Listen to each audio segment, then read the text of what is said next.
बारिश का सीजन शुरू हो गया है और इसमें भुट्टे और पकोड़े खाने मिल जाए तो क्या बात है। तो आज भुट्टे और पकोड़ों को एक साथ मिला के बनाएंगे हम स्वीट कॉर्न पकोड़ों की जबरदस्त रेसिपी, जो कि अंदर से सॉफ्ट और बाहर से क्रिस्पी और करारी रहेगी। तो मेरे साथ वीडियो में आखिर तक जरूर बने रहिए। तो बिना किसी देरी के चलिए सुपर टेस्टी रेसिपी को बनाने की शुरुआत करते हैं। हेलो दोस्तों, मेरा नाम है जॉन और आप देख रहे हैं मेरा चैनल जॉन्स किचन। तो चलिए लेट्स गो। तो स्वीट कॉर्न पकोड़े की रेसिपी बनाने के लिए सबसे पहले हम यहाँ पे लेने वाले हैं इस तरीके के 2 भुट्टे। तो सबसे पहले इन भुट्टों के दानों को हम अलग कर लेंगे भुट्टों से। तो देख सकते हो आप, भुट्टों के हमने सारे दाने अलग कर लिए हैं। तो इसके बाद बढ़ते हैं अपने नेक्स्ट प्रोसेस की ओर। तो स्वीट कॉर्न बनाने के लिए सबसे पहले इन भुट्टों के दानों को हम बॉईल कर लेंगे। तो उसके लिए मैं इसमें डाल रहा हूँ 4 से 5 कप फ्रेश वाटर, और फिर इसमें हम मिला देंगे आधा चम्मच के करीब नमक। एक बार नमक को मिला देंगे हम अच्छी तरीके से कॉर्न में, और एक बॉईल आने तक वेट कर लेंगे हम दोस्तों। भुट्टे के दाने अब अच्छी तरीके से बॉईल हो चुके हैं। अब इसके ऊपर हम ढक्कन लगाकर इसे स्लो मीडियम आंच पे 3 से 4 मिनट के लिए पकने छोड़ देंगे, या फिर बॉईल होने के लिए छोड़ देंगे हम। 3 से 4 मिनट हो चुके हैं, एक बार ढक्कन खोलकर चेक कर लेंगे हम। तो देख सकते हो आप, भुट्टे अपने बढ़िया तरीके से बॉईल हो चुके हैं या कुक हो चुके हैं, और इनका रंग भी कितना बेहतरीन निकल के आया है, देख सकते हो आप।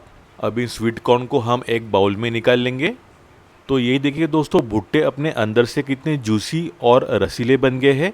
इसका मतलब भुट्टे अपनी परफेक्टली बॉईल हो गए हैं। तो पकोड़े बनाने के लिए सबसे पहले मैं इसमें डाल रहा हूँ प्याज। तो यहाँ पे मैं 2 बड़े प्याज को इस तरीके से स्लाइस करके डाल रहा हूँ इसमें। और फिर इसके बाद हम इसमें डालने वाले हैं हरी मिर्च। तो यहाँ पे मैं 5 से 6 मिर्चों को बारीक चॉप करके डाल रहा हूँ। तो यहाँ पे आप मिर्च की मात्रा आप अपने हिसाब से कम या ज़्यादा कर सकते हो।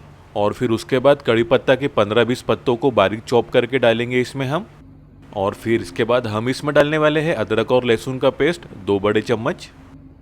और फिर हम डालेंगे अजवाइन आधा से 3/4 चम्मच। इससे पकौड़ों में बहुत ही बढ़िया स्वाद आएगा। और फिर इसमें हम डालने वाले हैं साबुत जीरा 3/4 से 1 चम्मच। सूखे मसालों में सबसे पहले इसमें हम डालेंगे हल्दी पाउडर आधा चम्मच के करीब। और फिर इसके बाद हम इसमें डालने वाले हैं लाल मिर्च पाउडर 1 से 1.5 चम्मच के करीब। तो इसकी मात्रा भी आप अपने हिसाब से कम या ज़्यादा कर सकते हो। और इसके बाद हम डालेंगे धनिया पाउडर 3/4 से 1 चम्मच। और फिर थोड़ा गरम मसाला जाएगा इसमें 1/4 से आधा चम्मच के करीब। और फिर डालेंगे नमक। तो नमक आप अपनी स्वाद के अनुसार डाल सकते हो, थोड़ा कम या ज़्यादा। अब भुट्टे के दानों को यानी स्वीट कॉर्न को मिला देंगे हम अच्छी तरीके से सभी चीज़ों के साथ में, और इन्हें हम अच्छी तरीके से मिक्स कर लेंगे कुछ 1 से 2 मिनट के लिए ऐसे ही। अब ये अच्छी तरीके से मिक्स हो गया है। अब इसमें कुछ बाकी चीज़ें भी डालेंगे। तो सबसे पहले हम इसमें डालने वाले हैं 2 कप के करीब बेसन। और फिर पकौड़ों में करारापन लाने के लिए इसमें हम डालने वाले हैं 2 चम्मच के करीब कॉर्नफ्लावर। और अब इसमें हम डालेंगे हरा धनिया बारीक कटा हुआ, इससे पकौड़ों में बहुत ही बढ़िया स्वाद आएगा। और मैं इसमें अब डाल रहा हूँ गुनगुना तेल 2 बड़े चम्मच, इससे पकौड़ों में बहुत ही अच्छी बाइंडिंग होगी। और फिर इसमें अब मिला देंगे हम पानी, क्योंकि फिर अगर ज़्यादा गीला हो जाएगा हमारे पकौड़ों का बैटर तो पकौड़े हमारे बिल्कुल ही अच्छे नहीं बनेंगे। अब इन सभी चीज़ों को हम अच्छी तरीके से मिक्स कर लेंगे और एक बढ़िया सा बैटर बना लेंगे हम पकौड़े के लिए। क्योंकि बैटर की कंसिस्टेंसी हमारी पतली नहीं होनी चाहिए, इसलिए थोड़ा थोड़ा पानी ही ऐड करें। तो देख सकते हो आप, स्वीट कॉर्न पकोड़े का बैटर अपना रेडी हो चुका है दोस्तों। अब पकोड़ों को डीप फ्राई करने के लिए मैंने पहले से ही एक कढ़ाई में तेल को गर्म करने के लिए रख दिया था। अब पकोड़े के छोटे छोटे पोर्शन बना के हम इस तरीके से तेल में डालेंगे, क्योंकि छोटे साइज़ के पकोड़े रहेंगे तो ये अंदर तक अच्छे तरीके से पक जाएंगे। अब 1 मिनट के लिए पकोड़ों को इसी तरीके से छोड़ देंगे। इसके बाद धीरे धीरे करके पकोड़ों के साइड्स को हम चेंज कर देंगे इस तरीके से। अब दूसरे साइड से भी पकोड़ों को 1 मिनट के लिए छोड़ देंगे हम फ्राई होने के लिए। अब गैस की फ्लेम को हम मीडियम फास्ट में कर लेंगे और इन पकोड़ों को इसी तरह से चलाते रहेंगे हम चम्मच की मदद से, और फ्राई कर लेंगे जब तक कि इन पकोड़ों का कलर सुनहरा नहीं हो जाता तब तक। तो कुछ मिनटों के बाद अपने स्वीट कॉर्न के पकोड़े बढ़िया तरीके से गोल्डन ब्राउन हो चुके हैं, देख सकते हो आप। दिखने में कितने लाजवाब लग रहे हैं दोस्तों। अब इन स्वीट कॉर्न के डिलीशियस पकोड़ों को हम पेपर नैपकिन या पेपर टॉवेल में निकाल लेंगे दोस्तों, जिससे कि इसका सारा एक्सेस ऑयल सोख हो जाएगा। तो ये देखिए दोस्तों, देखते ही देखते अपने स्वीट कॉर्न के लजीज पकोड़े बन के रेडी हो चुके हैं।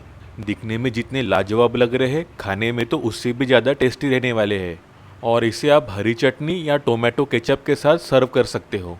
स्वीट कॉर्न के डिलीशियस पकोड़ों की रेसिपी देख के आपके मुंह में तो ज़रूर पानी आया होगा। तो देर किस बात की, जल्दी से मार्केट से भुट्टे लेके आओ और स्वीट कॉर्न के पकोड़े बना के घर वालों का दिल जीत लो। तो रेसिपी आपको कैसी लगी मुझको कमेंट करके ज़रूर बताना और मुझको फीडबैक ज़रूर देना। वीडियो अच्छी लगी हो तो प्लीज़ एक प्यारा सा लाइक ज़रूर कर देना। अपने दोस्तों और रिश्तेदारों के साथ ये रेसिपी को ज़रूर शेयर करो और ऐसी बेहतरीन रेसिपीज़ के लिए मेरे चैनल को सब्सक्राइब ज़रूर कर लेना। बेल आइकन को दबाना बिल्कुल मत भूलना, इससे आपको मेरी हर वीडियो की नोटिफिकेशन मिलती रहेगी। और ऐसे बेहतरीन रेसिपीज़ के लिए मेरी ये वीडियोस को भी क्लिक करना बिल्कुल मत भूलिए। तो मिलते हैं एक नई रेसिपी के साथ, तब तक अपना ख्याल रखना। Bye, thank you.